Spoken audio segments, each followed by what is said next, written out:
Primeiramente, boa tarde a todas e a todos. Eu me chamo Alcio Douglas. Eu resolvi fazer um breve slide para apresentar sobre o assunto de óxidos, que vai ser referente à minha aula prática. E para começar, eu fiz três breves perguntas sobre o que é um óxidos, onde é possível encontrar no dia a dia e o que podemos estudar referente.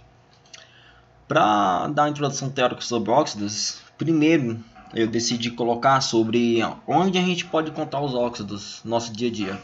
Um dos óxidos do nosso dia a dia é o monóxido de nitrogênio.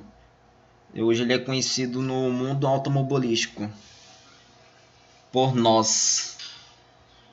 E esse monóxido de nitrogênio, ele é famoso por aumentar a potência dos motores automotivos. Isso ocorre justamente devido ao fato que ao momento que ele entra no motor do carro, vai ocorrer uma diminuição da temperatura, fazendo com que o combustível seja mais rápido, gerando vários combustões, consequentemente liberando mais energia e assim fazendo com que ele corra mais rápido. Já na atmosfera, existem outras substâncias também corrosivas e prejudiciais para a nossa saúde, aqui eu coloquei óxido de enxofre, o óxido de nitrogênio e o dióxido de carbono, que são derivados da queima de combustíveis fósseis, que ao reagir com água produzem chuvas ácidas. E observando essas propriedades das substâncias, a gente pode verificar que elas são classificadas de acordo com o seu comportamento. Ou seja, o que quer dizer com isso? Isso ocorre devido ao grupo funcional e vai estar ligado à sua estrutura. Aqui eu coloquei os tipos de óxidos. Existem 4 tipos de óxidos. Existem 4 tipos de funções inorgânicas: óxidos, ácido, base e sal. E aqui está dividido os critérios dela. Óxidos são substâncias que possuem oxigênio ligado a outro elemento químico. Eles podem ser compostos binários, isto é, são substâncias que são formadas por mais de um elemento, 2, 3 e por aí vai. E é importante ressaltar que nos óxidos tem que ter a presença do oxigênio. E esse sempre tem que ser o mais eletronegativo. Óxidos básicos são óxidos em que o elemento ligado ao oxigênio é um metal com baixo número de oxidação. Os óxidos de caráter mais básico, que na verdade são óxidos de caráter mais básico. Errei bem aqui, mas enfim, ele reage com a água formando uma base. E com a água formando uma base que pode formar sal e água. Os óxidos ácidos são óxidos em que o elemento ligado ao oxigênio é um ametal. Isso vai resultar na sua desidratação do ácido e por isso são chamados de anidridos de ácidos. Os óxidos anfóteros são óxidos capazes de reagir tanto como ácido como base, fornecendo sal e água. Por possuir propriedades intermediárias entre óxidos ácidos e óxido básico, pode se comportar como óxidos básicos ou ácidos. Dependendo do metal ligado ao oxigênio, pode haver predominância de caráter ácido ou básico. Ou seja, o caráter ácido do óxido aumenta à medida que o seu elemento formador vai se aproximar dele. E no caráter básico é da mesma forma. Ele vai aumentar à medida que o seu elemento formador se aproxima-se. Já aqui, é importante ressaltar que a gente tem que conhecer sobre o refrigerante, porque o refrigerante ele vai estar na prática que eu vou estar fazendo logo em seguida. E eu botei uma breve introdução sobre refrigerantes, que os refrigerantes eles são apreciados em grande parte do mundo e possuem diversos sabores. Essa bebida foi criada em 1772 pelo químico inglês Joseph Priestley.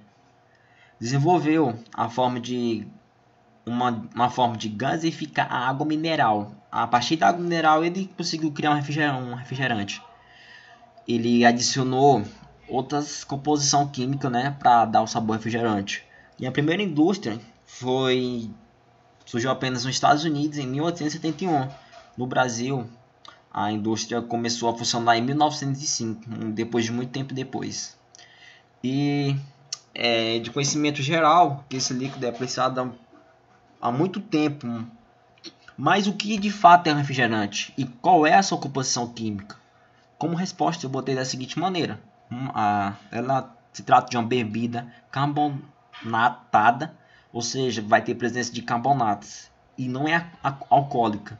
O diferencial do refrigerante é que, diferente das bebidas que tem alcoólica, ela há a presença de gás carbônico, que é o CO2, em sua composição química. Ela é importante porque ela realça o sabor e ação refrescante, que tem como uma ação refrescante quando você possui ela.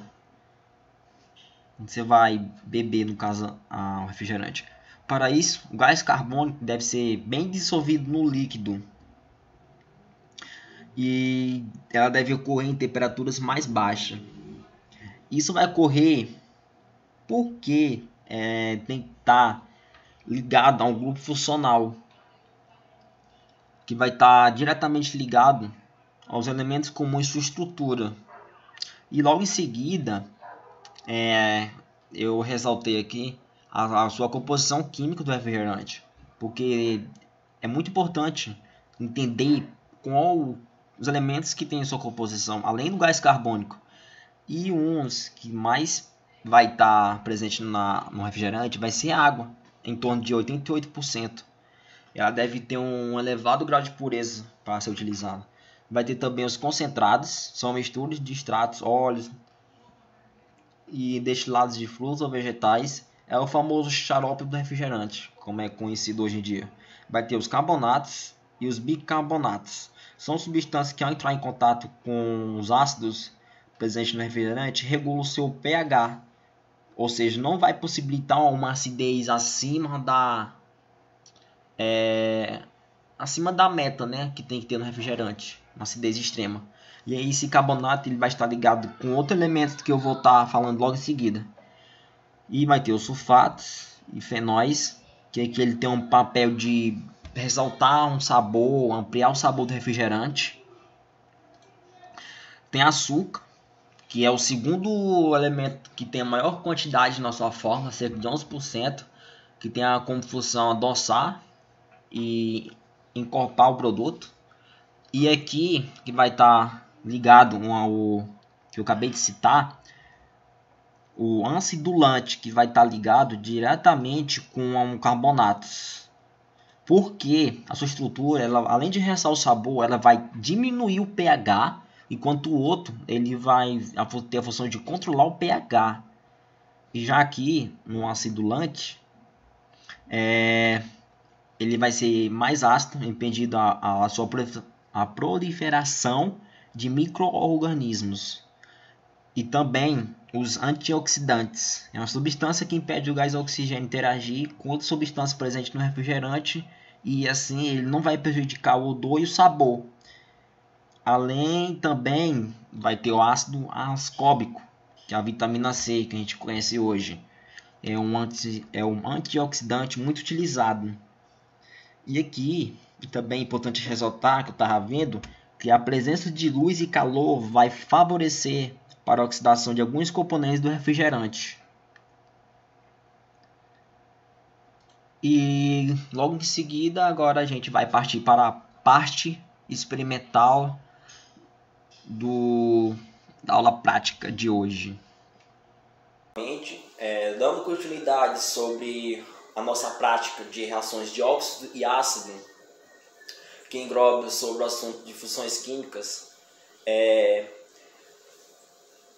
a gente vai fazer agora a parte experimental da matéria de química inorgânica, e o nosso principal objetivo da nossa prática vai ser observar o comportamento do cal, que é o óxido de cálcio, na água junto com o dióxido de carbono, que é o CO2. E no mesmo instante a gente vai perceber também outra diferença, só que sem o dióxido de carbono. Os materiais utilizados para a nossa prática de hoje vai ser o cal virgem, uma seringa de 20 ml, uma colher com capacidade de 5 gramas, Coca-Cola, de preferência desse requisito, 2 copos de 200 ml, 2 copos descartáveis, uma balança que pesa no máximo 10 kg, um tubo flexível. Esses são os materiais que a gente vai utilizar para fazer a prática de hoje. O nosso procedimento experimental vai ser, primeira etapa, realizar a pesagem de ambos copos descartáveis na balança digital e realizar a tara de cada um dos recipientes para a gente desconsiderar a massa do copo descartável e adicionar em seguida 5 gramas de cal virgem, onde eu já fiz todo esse processo, aqui dentro já está adicionado. E em segundo momento eu adicionei 100 ml de água em 2 copos distintos, em ambas quantidades. E já em outra etapa a gente vai pegar o cal virgem que se apresenta aqui dentro e adicionar no primeiro copo.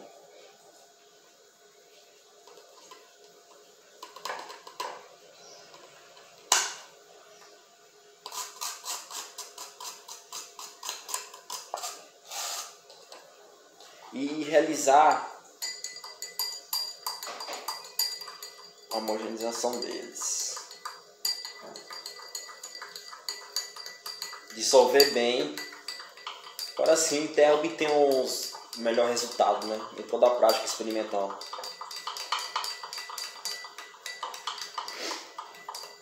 E já no segundo recipiente, fazer da mesma forma, adicionar o cal virgem, 5 gramas para 100 ml. Essa é a proporção utilizada para a prática de hoje. E da mesma forma dissolver bem em ambos copos.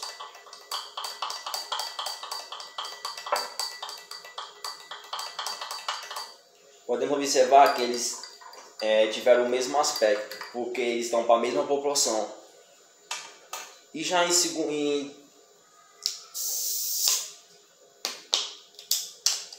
em quarta etapa do experimento,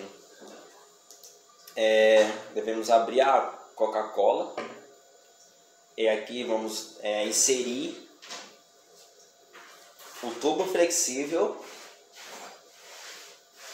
em algum deles. Vamos utilizar o recipiente 1, que está mais perto. Deixa eu botar mais um pouco para cá. Está bem inserido já. Dessa forma vai ficar. Vou botar mais para cá aqui. Dessa forma. A gente ligou a Coca-Cola no recipiente 1. E esse recipiente 2 ele não vai estar nada ligado a ele. Vai estar apenas o óxido de cálcio nele. E vamos esperar algumas horas para. Dando continuidade após 3 horas, todo o preparamento da reação, é possível perceber que no recipiente 1, onde está ligado ao tubo flexível da Coca, houve uma formação de um precipitado. Houve uma formação de um precipitado lá no fundo do recipiente. E já no recipiente 2, ele permaneceu mais turvo. Dá para perceber nítido que ele está mais turvo. E aqui no recipiente 1, ele no fundo ele é considerado como sais. a maneira correta de falar, né? No recipiente 2, onde permaneceu mais turvo, é visto que o óxido de cálcio ele apresenta um óxido básico, ou seja, por apresentar uma formação base, quando entra em contato com a água, ele vai se formar um hidróxido de cálcio, que hoje é mais conhecido como cal hidratado, na qual apresenta um sal insolúvel que pode ser denominado pela essa seguinte reação que eu montei, que no caso é a reação do recipiente 2, que é uma formação do... Aqui a gente tem o óxido de cálcio e aqui a água, que vai formar o hidróxido de cálcio, que é conhecido como cal hidratado. E já no recipiente 1, a gente teve uma ligação com o gás carbônico, ou seja, que é o do refrigerante, junto com hidróxido de cálcio, que é a água mais o cal virgem, né? Ele vai formar o carbonato de cálcio, ele vai formar mais a água, porque nessa reação o carbonato de cálcio ele vai ter a tendência de ficar na região do recipiente, no fundo, e assim ele se torna um sal insolúvel. E já a reação ela pode ser dessa seguinte maneira, onde a gente vai ter o gás carbônico do refrigerante, o hidróxido de cálcio, que vai ser a água mais o cal virgem, que vai formar o carbonato de cálcio, e a água. Assim, ao fim de toda a prática feita, é possível ressaltar que, no meio dessa explicação química do experimento, os refrigerantes ele apresentam óxidos por causa do seu gás carbônico. E por meio, né, do refrigerante, onde foi possível abrir, esse gás carbônico que tem, ele percorreu mangueira flexível, né, até o recipiente 1, e assim formou o precipitado no fundo do recipiente 1. E assim ele vai se formando aos poucos, e a tendência é de ficar cada vez mais transparente a água, junto com o cal virgem. E assim eu finalizo a prática de hoje. Obrigado a todos.